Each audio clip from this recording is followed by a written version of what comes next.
ప్రభునందు నాకు అత్యంత ప్రియమైనటువంటి వాళ్ళారా, మన ప్రభువును రక్షకుడునైనటువంటి యేసుక్రీస్తు వారి యొక్క శుభనామములు మీ అందరికీ నా హృదయపూర్వకమైన శుభములు వందనములు తెలియజేస్తున్నాను.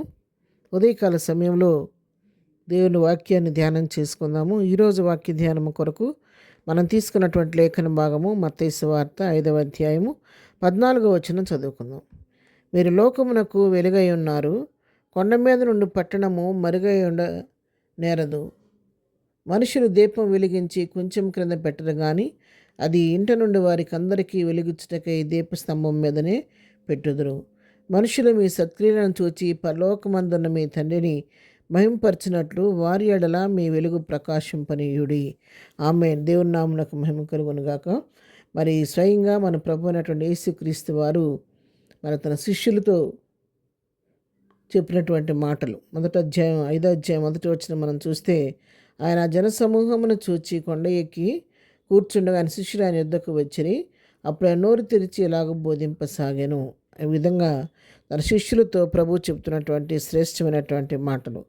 మరి నా 14వ వచనంలో చూస్తే అంటున్నాడు కదా, మీరు లోకానికి వెలుగై ఉన్నారు. శిష్యులను ఉద్దేశించి మాట్లాడుతున్నారు. మీరేమనుకుంటున్నారు? మీరు లోకానికి వెలుగుగా ఉన్నారు కాబట్టి మీరు వెలుగుతూ ఇతరుని వెలిగించవలసిన బాధ్యత మీ పైన ఉంది. కొండ మీద ఉన్న పట్టణం ఎలాగూ మరుగై ఉండకుండా అందరూ దృష్టిని ఆకర్షిస్తూ అందరికీ కనబడుతూ ఉంటుందో, అలాగూ మీరు కూడా మీలో ఉన్న వెలుగుని దాన్ని కప్పెట్టే విధంగా వండుకోకుండా, మనుషులు ఒక దీపాన్ని వెలిగిస్తే ఏం చేస్తారు? దాన్ని మంచం కింద బెటర్ కానీ దాన్ని ఏం చేస్తారంటే, ఇంటి నుండి వారందరికీ వెలిగించేటట్టుగా ఒక దీపస్తంభం మీద దాన్ని పెడతారు. అలాగే మీరు కూడా మీలో ఉన్నటువంటి ఆ వెలుగుని, ఆ తలాంతిని, ఆ యొక్క మహిమను, ఆ ప్రకాశతను కొంచెం కింద పెట్టి దాచిపెట్టవద్దు. కానీ ప్రజలందరూ మీకు వెలుగును చూచినట్లుగా, మీ ద్వారా నా మహింపరచబడినట్లుగా మీ వెలుగును ప్రకాశింపనీయుడి అని చెప్పి ఇక్కడ తెలియచేస్తున్నట్టుగా మనకు కనబడుతుంది. మరి 16వ వచనం కూడా చూస్తే, మనుషులు మీ సత్క్రియలను చూచి పరలోకమందున్న మీ తండ్రిని మహింపరిచినట్లు వారి ఎదుట మీ వెలుగు ప్రకాశింపలేడు. మనుషులందరూ మిమ్మల్ని గమనిస్తున్నప్పుడు, వారు మిమ్మల్ని పరీక్షిస్తున్నప్పుడు, లోకం మిమ్మల్ని గురించి అనేక రీతిలుగా ఆలోచిస్తున్నప్పుడు, మిమ్మల్ని గమనిస్తున్నప్పుడు, పరిశీలన చేస్తున్నప్పుడు, మీలో ఉన్న సత్క్రియలు వారికి కనబడే విధంగా మీరు వాటిని వెల్లడి చేయండి. ఎప్పుడైతే మీరు సత్క్రియలు కలిగిన వారిగా ఉంటారో, మీ సత్క్రియలను చూచినప్పుడు అప్పుడు లోకం ఏం చేస్తుందంటే, మనుషులందరూ కూడా మీ సత్క్రియలను చూచి ఎవరిని మహింపరుస్తారు? పరలోకమందున్నటువంటి మీ తండ్రిని మహింపరిచినట్లుగా మీ వెలుగును వారి ఎదుట ప్రకాశింపనీయుడి అని తన శిష్యులను హెచ్చరిస్తున్నాడు. అవును ప్రియులారా, మనం లోకానికి వెలుగుగా ప్రభు మనం ఎన్నుకున్నాడు కాబట్టి మనము వెలుగుమయులుగా జీవిస్తూ ఉండాలి. పగటివారి వలె, వెలుగు సంబంధం వలె జీవిస్తూ ఉండాలి.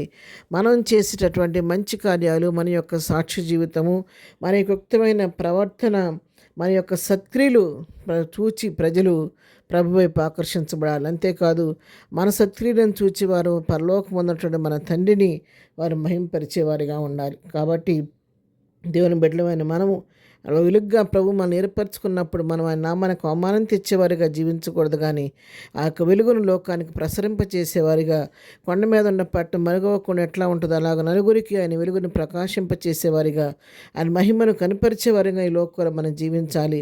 లోకం ఎదుగుతున్నప్పుడు మనలో ఏ తప్పిదము లోపం కనబడుకోకుండా మన యొక్క విశ్వాసాన్ని, భక్తిని కాపాడుకుంటూ మన సత్క్రియల వలన దేవుని నామం మహింపరచబడినట్లుగా మన జీవితం ఉంటే మనల్ని బట్టి దేవుని నామం మహింపరచబడతా ఉంటుంది. కాబట్టి మనం ఎప్పటికప్పుడు మన జీవితాన్ని సరిచేసుకుంటూ మన వెలుగును ఇతరులు గమనించలాగా సత్క్రియల రూపంలో దాన్ని వెల్లడి చేయవలసిందని చెప్పిన వాక్యం ద్వారా మనం నేర్చుకుంటూ ఉన్నాం. కాబట్టి మనం ఎవరం కూడా మన వెలుగుమయలు అన్న సంగతి మర్చిపోకుండా ఆ వెలుగును మన ప్రజలకు చూపించేవారిగా, దాని ద్వారా దేవుని మహింపరిచేవారిగా, ఇతరులను ప్రభు ఆకర్షించేవారిగా, మరి ప్రభు రాజ్య వ్యాప్తి కొరకు ప్రయాసపడుతూ లోకంలో ప్రభువును పోలి ప్రభుకు సాక్షులుగా జీవిద్దాం. ప్రార్థన. ప్రేమ కలిగిన తండ్రి, పరిశుద్ధుని పాదములకు వందనాలు. మమ్మల్ని ప్రభా ఈ లోకానికి వెలుగుగా మీరు ఎన్నుకున్నారు కాబట్టి ప్రభు వెలుగు సంబంధాల వలె మరి జీవిస్తూ నాయన మా యొక్క సత్క్రియల వలన ప్రభా నిన్ను మహింపరిచే విధంగా అనేకులకి ప్రభా వెలుగును చూపించే వరకు ఉండటానికి సహాయం చేయండి. ఏదైనా మేము చేయి పనిపాట్లో తోడుగా ఉండండి. రాకపోకలో క్షేమం దయచేయండి. దినం బర్త్డే, మ్యారేజ్ చేసుకున్నప్పుడు నన్ను దీవించండి, ఆశీర్వదించండి, బలహీనమును స్వస్థపరచండి, దుఃఖలను వారిని ఓదార్చండి, సమస్యలను వారిని విడిపించండి నాయన. ఎవరికి ఏ కొదువుకొలుతులున్న మీ నామంలో తీర్చండి. ఎగ్జామ్స్ రాసిన బిడ్డలందరికీ మంచి విజయం అనుగ్రహించారని నమ్ముతున్నాం.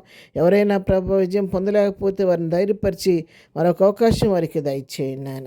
బిడ్డలందరికీ మంచి భవిష్యత్తు మీరు దయచేయండి. ఈ దిన దీవెనలతో నింపి నడిపించమని యేసునామంలో ప్రార్థించడి పొందుకొని ఉన్నాము తండ్రి. ఆమెన్. ప్రభు కృప సదాకాలం మనందరికీ తోడై నడిపించునుగాక. ఆమెన్.